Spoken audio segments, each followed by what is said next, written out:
ఏదైతే 65 survey number either Nagar సంబంధించినటువంటి survey నంబర్లో గతంలో నేను మొట్టమొదటిసారి ఐదర్ నగర్లో గెలిచినప్పుడు 1999లో గెలిచాను. నేను 2001లో దీన్ని పార్కు కేటాయించమని అప్లికేషన్ పెట్టుకోవడం జరిగింది.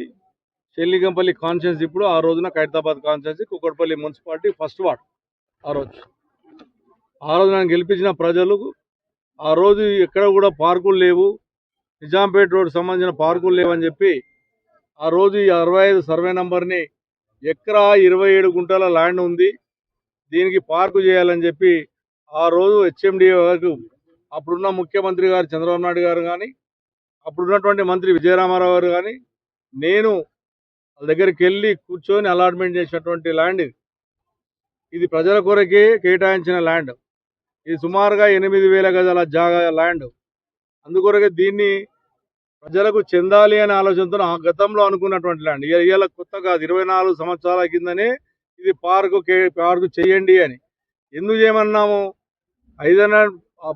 మన ఆల్వేం కాలనీ డివిజన్లో వివేకానంద కాలనీ డివిజన్లో కాజా పటేల్ గుంట పార్క్ ఉండేది.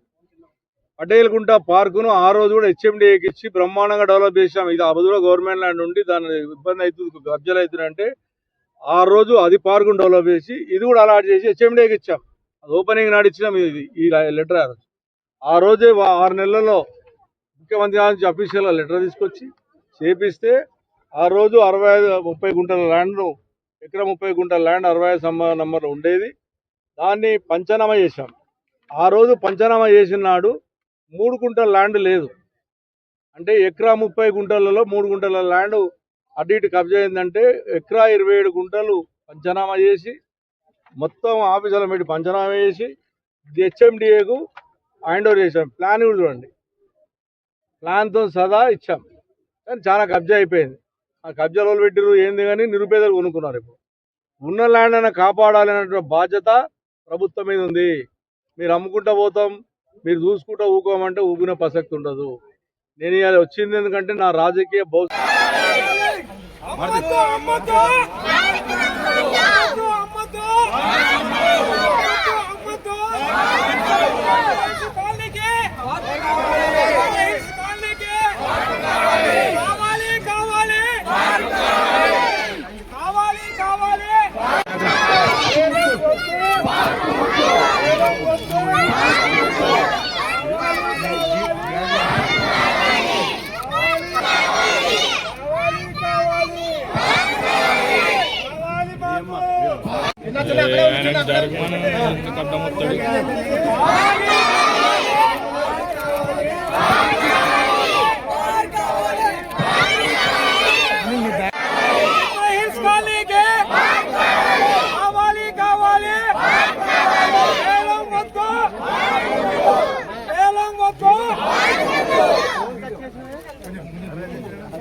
ఎంత ఆస్తులు సంపాదించుకున్న హెల్త్ లేకపోతే 2002 నేను కాపాడిన ఆలోచన